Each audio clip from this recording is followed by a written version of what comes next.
నమస్తే welcome to non stop news. రోజంతా బిజీగా ఉన్నారా?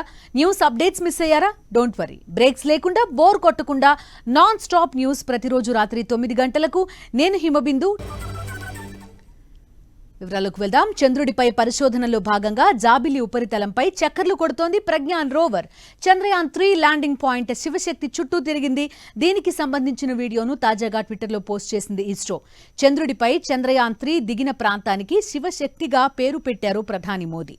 ఇది జరిగిన కాసేపటికే ఈ ప్రాంతంలో చక్కర్లు కొట్టింది ప్రజ్ఞాన్ రోవర్. ఈ అద్భుత దృశ్యాలను ఇస్రో విడుదల చేసింది.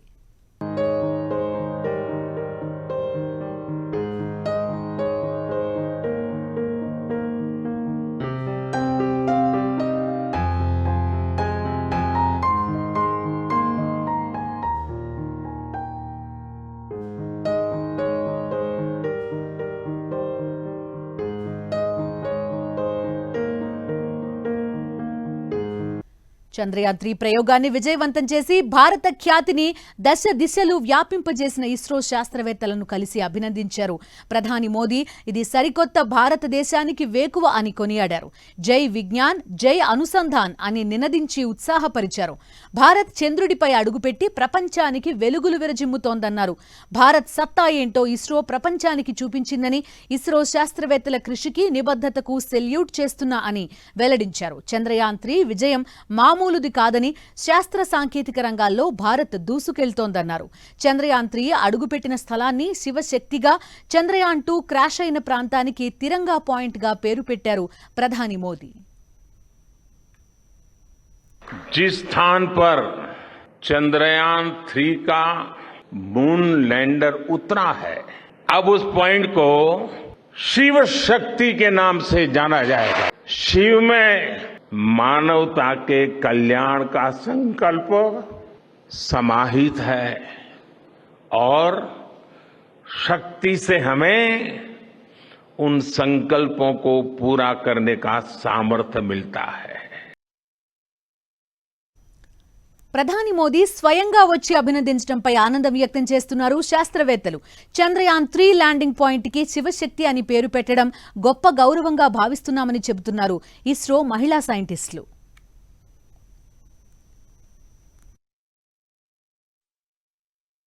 And it was wonderful that our Prime Minister took so much time to appreciate our effort, our sacrifices, and the way he has supported and encouraged us. We are definitely going to come up with something even better, and he is going to push us. And as he told, sky is not the limit, so definitely we have to push and come up with more challenging experiences and more challenging mission objectives so that हम India का नाम रोशन कर सके. ప్రధాని మోదీ బెంగళూరు పర్యటనలో protocol రగడ చెలరేగింది. కర్ణాటక ముఖ్యమంత్రి deputy సీఎంలను ఆహ్వానించకపోవడంపై Congress అభ్యంతరం లేవనెత్తింది. మోదీ కంటే ముందే ఇస్రో శాస్త్రవేత్తలను సిద్దరామయ్య, డీకే శివకుమార్ సత్కరించారని, అందుకే వాళ్లను రానివ్వకుండా చేశారని విమర్శలు గుప్పించారు కాంగ్రెస్ సీనియర్ నేత జైరాం రమేష్. ఈ వ్యవహారాన్ని చిల్లర రాజకీయంగా అభివర్ణించారు. చంద్రయాన్ 1 సక్సెస్ సమయంలో గుజరాత్ ముఖ్యమంత్రిగా అహ్మదాబాద్ స్పేస్ అప్లికేషన్ సెంటర్ను సందర్శించిన విషయాన్ని మోదీ మర్చిపోయినట్టున్నారని చురకలంటించారు. అయితే తనను ఆహ్వానించేందుకు రావద్దని గవర్నర్ ముఖ్యమంత్రిని తానే విజ్ఞప్తి చేసినట్టు చెప్పారు ప్రధాని మోదీ. సుదీర్ఘ ప్రయాణం కాబట్టి విమానం ఎప్పుడు ల్యాండ్ అవుతుందో స్పష్టంగా తెలియని నేపథ్యంలో వారిని రావద్దని సూచించానని తెలిపారు.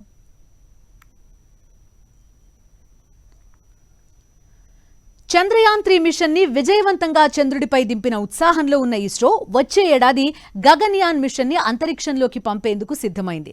ఈ ప్రయోగంలో మహిళా రోబో వ్యోమిత్రను అంతరిక్షంలోకి పంపనున్నట్టు కేంద్ర మంత్రి జితేంద్ర సింగ్ వెల్లడించారు. మనిషిలాగే అన్ని యాక్టివిటీస్ ని నిర్వహించగలిగే ఈ రోబోను పంపిన తర్వాత అంతా సవ్యంగా ఉంటే ఇక వ్యోమగాములను అంతరిక్షంలోకి పంపించవచ్చని ఆయన తెలిపారు. భూమిపై నుంచి 400 మీటర్ల ఎత్తులోని కక్షలోకి గగన్యాన్ మిషన్ ద్వారా వ్యోమగాములను తీసుకెళ్లనున్నారని చెప్పారు. రంగారెడ్డి జిల్లా చేవెళ్లలో కాంగ్రెస్ ప్రజాగర్జన సభ వేదికగా ఎస్సీ ఎస్టీల డిక్లరేషన్ను కాంగ్రెస్ పార్టీ ప్రకటించింది. పీసీసీ చీఫ్ రేవంత్ రెడ్డి దళిత డిక్లరేషన్ అనౌన్స్ చేశారు. అంబేద్కర్ అభయహస్తం పథకం కింద ఎస్సీ ఎస్టీలకు 12 లక్షలతో దళిత బంధు ఇస్తామని ప్రకటించారు. ఎస్సీ వర్గీకరణ చేసి న్యాయం చేస్తామన్నారు. ఎస్టీలకు ప్రత్యేక కార్పొరేషన్ ఏర్పాటు చేస్తామన్నారు. ఈ పథకం కింద ఎస్సీ ఎస్టీ కుటుంబాలకు 12 లక్షల రూపాయల ఆర్థిక సహాయం చేసే విధంగా ఇవాళ కాంగ్రెస్ పార్టీ నిర్ణయం తీసుకున్నది. అదేవిధంగా 3వ డిక్లరేషన్ ఎస్సీ ఎస్టీలకు ప్రత్యేకమైన రిజర్వేషన్లు ప్రభుత్వం ప్రొక్యూర్మెంట్ చేసే అన్ని కాంట్రాక్టులలో ఎస్సీలకు 18%, ఎస్టీలకు 12% ఇచ్చే విధంగా ఈ డిక్లరేషన్ తీసుకున్నాం. ఈ నెల 28న సీఎం జగన్ చిత్తూరు జిల్లా నగరిలో పర్యటించనున్నారు. ఉదయం 8:30కు తాడేపల్లి నుంచి బయలుదేరి ఆయన నగరి చేరుకుంటారు. అక్కడ జగనన్న విద్యా దీవెన పథకానికి సంబంధించి నిధులు జమ చేసి అనంతరం జరిగే బహిరంగ సభలో ప్రసంగిస్తారు. కార్యక్రమం తర్వాత సీఎం జగన్ తాడేపల్లి చేరుకుంటారు. ఏపీ ప్రభుత్వం ప్రతిష్టాత్మకంగా అందిస్తున్న YSR lifetime achievement, YSR achievement 2023 అత్యున్నత పురస్కారాలకు దరఖాస్తుల స్వీకరణ ప్రక్రియ ఈ నెల 31న ముగియనుంది.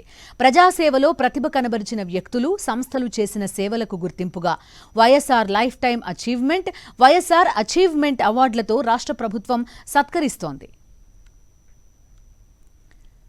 ఇసుకపై చంద్రబాబు పచ్చి అబద్దాలు మాట్లాడుతున్నారని మంత్రి పెద్దిరెడ్డి రామచంద్రారెడ్డి మండిపడ్డారు. చెప్పుకోవడానికి ఏం లేక వైఎస్ఆర్ కాంగ్రెస్ పార్టీ ప్రభుత్వంపై విషం కక్కుతున్నారని ఆగ్రహం వ్యక్తం చేశారు. అబద్దాలతో ప్రజలను నమ్మించాలని చంద్రబాబు కుట్రలు పన్నుతున్నాడని విమర్శించారు పెద్దిరెడ్డి. పలానా సంక్షేమ పథకం అని చెప్పుకునేదానికి లేదు, ఒక సాగునీటి ప్రాజెక్టు పూర్తి చేయలేదు. మరి అలాంటి వ్యక్తి ఏ విధంగా జగన్మోహన్ రెడ్డి గారి అభివృద్ధిని ఇక్కడ సంక్షేమ ఫలాలను పక్కదోవ పట్టేయాలని ఆలోచన చేస్తాడు. కేవలం తప్పుడు ఆరోపణలు, తప్పుడు అలిగేషన్స్ ఇవన్నీ కూడా చేసి ప్రజలను తప్పుదోవ పట్టేయాలని చూస్తూ ఉన్నాడు. ఇదంతా కూడా దానికి సరైన సమాధానం వస్తుంది. నెల్లూరు జిల్లా ఇందుకూరుపేట మండలం పల్లిపాడు గ్రామంలో టీడీపీ సర్పంచ్ సహా 100 మంది కార్యకర్తలు వైఎస్ఆర్సీపీలో చేరారు. ఎంపీ ఆదాల ప్రభాకర్ రెడ్డి, ఎమ్మెల్యే ప్రసన్నకుమార్ రెడ్డి వారికి కండువాలు కప్పి పార్టీలోకి ఆహ్వానించారు. సీఎం జగన్ ప్రవేశపెట్టిన సంక్షేమ పథకాలే శ్రీరామ రక్ష అని, మళ్లీ కాబోయే సీఎం జగన్మోహన్ రెడ్డి అని అన్నారు. వైఎస్ఆర్సీపీలో చేరిన ప్రతి ఒక్కరికి పార్టీలో సముచిత స్థానం కల్పిస్తామని కొవ్వూరు ఎమ్మెల్యే ప్రసన్నకుమార్ రెడ్డి అన్నారు. సీఎం జగన్ ప్రవేశపెట్టిన సంక్షేమ పథకాలు జనాల గుండెల్లో ఉంటాయన్నారు. ప్రపంచ మానవాళి సంక్షేమం కోసం తిరుమలలో కారీరేష్టి యాగం నిర్వహించామన్నారు టీటీడీ చైర్మన్ భూమన కరుణాకర్ రెడ్డి. 5 రోజుల పాటు జరిగిన ఈ యాగం ఈ రోజు మహాపూర్ణాహుతితో ముగిసింది. కార్యక్రమంలో ఈవో ధర్మారెడ్డితో టీటీడీ చైర్మన్ పాల్గొన్నారు. ఈ సందర్భంగా శ్రీవారి దయతో సమృద్ధిగా వర్షాలు కురవాలని ప్రార్థించామన్నారు చైర్మన్ భూమన కరుణాకర్ రెడ్డి. 22వ తారీఖు నుంచి కార్యరేష్టి యాగాన్ని వేద పండితులు, ఋత్విక్కులు అత్యంత వైభవోపేతంగా వేద పాఠశాల ప్రాంగణంలో జరుపుతున్నారు. ఈ రోజున పూర్ణాహుతి కార్యక్రమము కలకాలం మంచి జరుగుతూ ఈ సంవత్సరం వర్షాలు వృద్ధిగా ఉండాలని ప్రార్థిస్తున్నాం. తెలంగాణలో బీజేపీ వేగం పెంచింది. రేపు కేంద్ర హోంమంత్రి అమిత్ షా ఖమ్మంలో పర్యటించనున్నారు. ఖమ్మం సభ ద్వారా రైతులకు ఏం భరోసా ఇవ్వనున్నారు?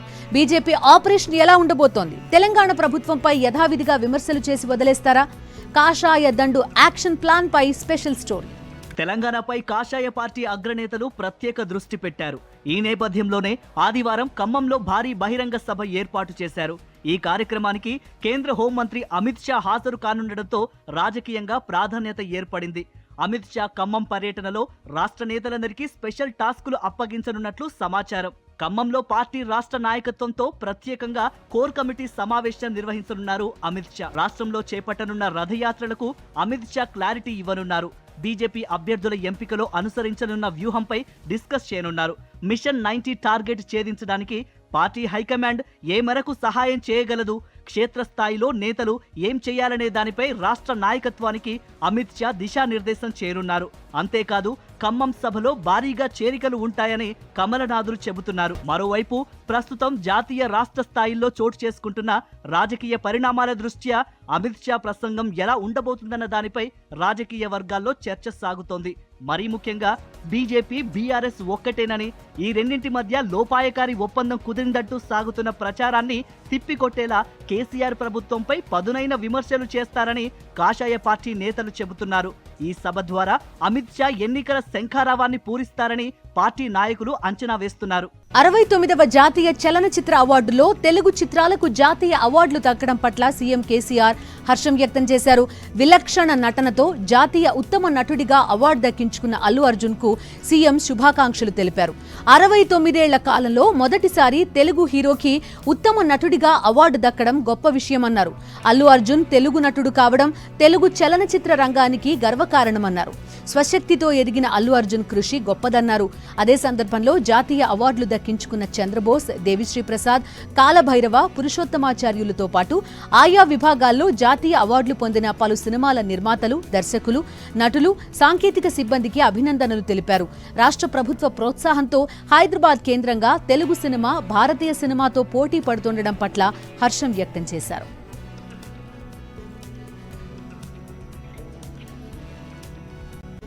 మంత్రి హరీష్ రావు సిద్దిపేట నుంచి ఎన్నికల శంఖం పూరించారు. పలు అభివృద్ధి పనుల్లో పాల్గొనేందుకు వచ్చిన మంత్రి హరీష్ రావుకు రాంపూర్ గ్రామస్తులు బోనాలతో ఘనస్వాగతం పలికారు. ఈ సందర్భంగా మంత్రి జట్కా బండెక్కి ప్రజలకు అభివాదం చేశారు. మొదటిసారి ఏకగ్రీవ తీర్మానంతో మంత్రి హరీష్ రావుకు రాంపూర్ గ్రామస్తులు మద్దతు ప్రకటించారు. కాంగ్రెస్ వాడు బీజేపీ వాడు తిట్లలో పోటీ పడితే మన కేసీఆర్ ఏమో పుట్ల కొద్ది వడ్లు పండించి దేశంలో తెలంగాణ నంబర్ 1 చేసింది. ఇవాళ మనం వడ్లు పండిస్తే పక్క పంటలు దరఖాస్తు పెడుతున్నారు. కర్ణాటక రాష్ట్రం వాళ్ళు మాకు బియ్యం కమ్మైనా జర అమ్ముతారా అంటారు. తమిళనాడు వాళ్ళు బియ్యం కమ్మైనా జర మాకు పంపుతారా అంటారు. అంటే తెలంగాణ మనం తినంగా పక్క పంట 10 రాష్ట్రాలకు అన్నం పెట్టే ధాన్యాగారంగా తెలంగాణను మార్చిండు కేసీఆర్. వ్యతిరేకతను కప్పిపుచ్చుకునేందుకే కేసీఆర్ సిట్టింగ్లకు సీటిచ్చారని ఆరోపించారు బీజేపీ జాతీయ ప్రధాన కార్యదర్శి బండి సంజయ్. టికెట్ల కేటాయింపులో కేసీఆర్ కుటుంబం వాటా ఎంతో చెప్పాలన్నారు. ఇక్కడ వ్యతిరేకతను తట్టుకోలేకే కేటీఆర్ అమెరికా వెళ్లారని బండి సంజయ్ విమర్శించారు. కేసీఆర్ కొడుకు ఎడికి వేయండు, అమెరికా వేయండు, ఎందుకు వేయండు, ఇలా వ్యతిరేకత వస్తుందని చెప్పి ఇలా సాక్షాత్తు రాష్ట్ర ముఖ్యమంత్రి ఇదే ప్రగతి భవన్ వేదికగా ఎమ్మెల్యేల సమావేశంలో దళిత బంధు విషయంలో 30% కమిషన్ తీసుకుంటున్న విషయం వాస్తవమా కాదా? అంటే ప్రజలు ఇవాళ ఆశ్చర్యం, అరే ముఖ్యమంత్రి 30% కమిషన్ తీసుకుంటున్నారని చెప్పాడు. వాళ్ళకే మన టికెట్లు ఇచ్చిండు అంటే దానికి ముఖ్యమంత్రి కుటుంబం వాటా ఎంత? అనుచరులతో సమావేశమైన మైనంపల్లి హనుమంతరావు భవిష్యత్ కార్యాచరణపై చర్చించారు. అయితే సమావేశం తర్వాత కీలక వ్యాఖ్యలు చేశారాయన. వ్యవస్థ మారాలన్నారు. తన చుట్టూ కులం, మతం ఉండదన్నారు మైనంపల్లి. ఓటమి అనేది విజయానికి నాంది అని, తన కార్యకర్తల కోసం ఓటమికైనా సిద్ధమన్నారు. భారత స్వాతంత్ర్య వజ్రోత్సవాల ముగింపు కోటి వృక్షార్చనలో భాగంగా హైదరాబాద్ మంచిరేవులలో ఫారెస్ట్ ట్రెక్ పార్కును మంత్రులు సబితా ఇంద్రారెడ్డి, మహేందర్ రెడ్డి, ఎంపీలు సంతోష్ కుమార్, రంజిత్ రెడ్డితో కలిసి ప్రారంభించారు. అనంతరం పార్కులో మొక్కలు నాటారు. హరితహారం కార్యక్రమంలో ఇప్పటివరకు 283 కోట్ల మొక్కలు నాటామని చెప్పారు. రాష్ట్ర వ్యాప్తంగా 109 అర్బన్ ఫారెస్ట్ పార్కులకు గాను 74 పార్కులను ప్రజలకు అందుబాటులోకి తీసుకొచ్చామని వివరించారు.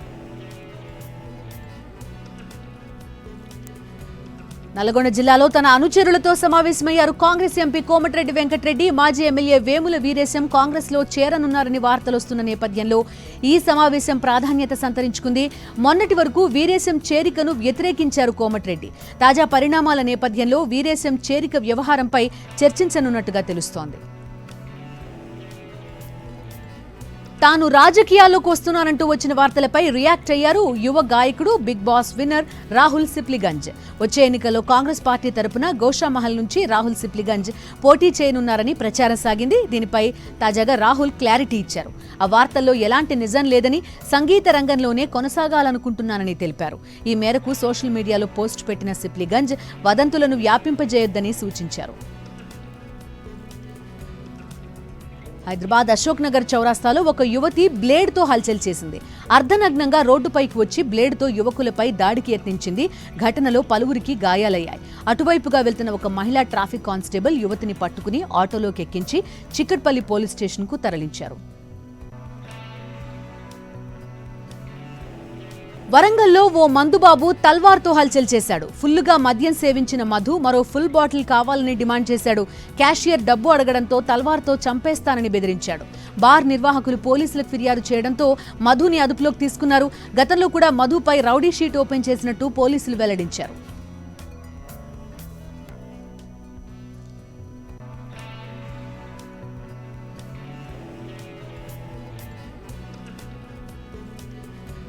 జాతీయ వార్తలకు వెళ్దాం. కేంద్ర ప్రభుత్వం త్వరలోనే అందుబాటులోకి తీసుకురానున్న కొత్త క్రిమినల్ చట్టాలను క్షేత్రస్థాయిలో అమలు చేసేందుకు సిద్ధంగా ఉండాలని కేంద్ర హోంమంత్రి పోలీస్ ఉన్నతాధికారులను ఆదేశించారు. పోలీస్ అధికారులతో కేంద్ర హోంశాఖ మంత్రి అమిత్ షా సమావేశమయ్యారు. కొత్త క్రిమినల్ చట్టాల అమలుపై అవగాహన కల్పించడంతో పాటు పకడ్బందీగా అమలు చేయాలని పోలీస్ అధికారులను హోంమంత్రి ఆదేశించారు. 2 రోజుల పాటు పోలీసు ఉన్నతాధికారులతో సమావేశం నిర్వహించారు. ఆర్టిఫిషియల్ ఇంటెలిజెన్స్ ని అవసరాలకు అనుగుణంగా వాడుకోవాలని సూచించారు. పంజాబ్లో గవర్నర్ భన్వరీలాల్ పురోహిత్, సీఎం భగవంత్ మాన్ ప్రభుత్వం మధ్య విభేదాలు తారస్థాయికి చేరుకున్నాయి. తాను పంపిన లేఖలకు సీఎం మాన్ సమాధానమివ్వడం లేదని ఆగ్రహం వ్యక్తం చేసిన గవర్నర్ రాష్ట్రపతి పాలన పెట్టిస్తానని, ఈ మేరకు రాష్ట్రపతికి సిఫార్సు చేస్తానని హెచ్చరించారు. గవర్నర్ వ్యాఖ్యలకు సీఎం భగవంత్ మాన్ కౌంటర్ ఇచ్చారు. మణిపూర్, హర్యానాలో అల్లర్లు చెలరేగినప్పుడు గవర్నర్తో పాటు ఆయన అనుచరులు మౌనంగా ఉన్నారని కౌంటర్ అటాక్ చేశారు. అసెంబ్లీ ఎన్నికలకు 3 నెలల ముందు తన మంత్రివర్గాన్ని విస్తరించారు మధ్యప్రదేశ్ ముఖ్యమంత్రి శివరాజ్ సింగ్ చౌహాన్. కొత్తగా 3 కేబినెట్లో స్థానం కల్పించారు. బ్రాహ్మణ నేత రాజేంద్ర శుక్లా, ఓబీసీ నేతలు గౌరీశంకర్ బిసేన్, రాహుల్ లోధీలు మంత్రులుగా ప్రమాణం చేశారు. భోపాల్లోని రాజ్భవన్లో జరిగిన కార్యక్రమంలో వీరితో ప్రమాణం చేయించారు గవర్నర్ మంగుభాయ్ పటేల్. దేశంలో బియ్యం ధరల నియంత్రణలో భాగంగా కేంద్రం మరో కీలక నిర్ణయం తీసుకుంది. ఉప్పుడు బియ్యం ఎగుమతులపై 20% ఎగుమతి సుంకం విధించింది. ఇది తక్షణమే అమల్లోకి వస్తుందని ప్రకటించింది. పార్ బాయిల్డ్ రైస్ ధరలు అదుపులో ఉంచేందుకు ఎక్స్పోర్ట్ డ్యూటీ పెంచినట్టు నోటిఫికేషన్లో పేర్కొంది మోదీ సర్కార్. తమిళనాడులో ఘోర రైలు ప్రమాదం చోటు చేసుకుంది. మదురై రైల్వే స్టేషన్లో ఆగి ఉన్న రైలు బోగిలో అగ్ని ప్రమాదం సంభవించింది.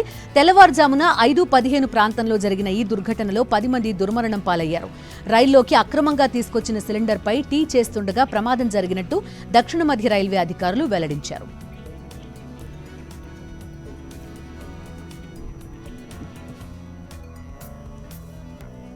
కాంగ్రెస్ మాజీ అధినేత్రి సోనియా గాంధీ జమ్మూ కశ్మీర్లో పర్యటించారు. శ్రీనగర్ సిటీలోని నగీన్ సదస్సులో బోట్లో ప్రయాణించారు. సోనియా గాంధీ బోట్ రైడ్కి సంబంధించి వీడియోలు సోషల్ మీడియాలో వైరల్ అవుతున్నాయి.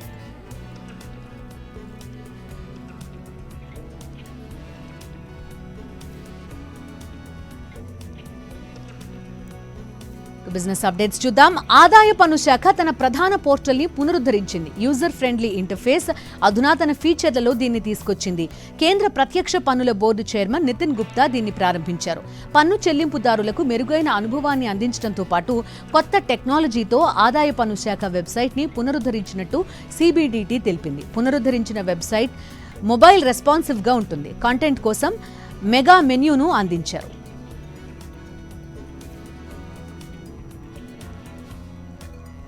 డల్లాస్ ప్రధాన కేంద్రంగా ఉన్న డిజిటల్ క్వాలిటీ ఇంజనీరింగ్ సేవల కంపెనీలో ఒకటైన క్వాలిజీల్ ఇండియాలో 2వ డెలివరీ కేంద్రాన్ని హైదరాబాద్లో ఏర్పాటు చేసింది. ప్రస్తుతం 200 మంది ఇంజనీర్లు ఇందులో పనిచేస్తుండగా వారి సంఖ్యను 500 మందికి పెంచుకోనున్నట్టు క్వాలిజీల్ ఇండియా ఆపరేషన్స్ హెడ్ మధుమూర్తి తెలిపారు.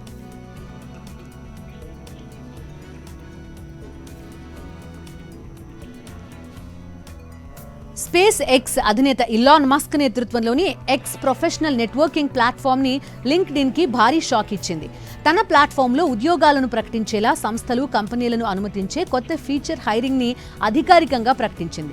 లింక్డ్ఇన్, ఇండీడ్ లాంటి సంస్థల తరహాలో ఎక్స్ కూడా కొత్త ఫీచర్ తీసుకురానుందని వార్తలొచ్చిన నెల తర్వాత సంస్థ ఎట్టకేలకు అధికారికంగా దీన్ని ధృవీకరించింది. జాబ్ మ్యాచింగ్ టెక్ స్టార్టప్ లాస్కీని ఇటీవల కొనుగోలు చేసింది.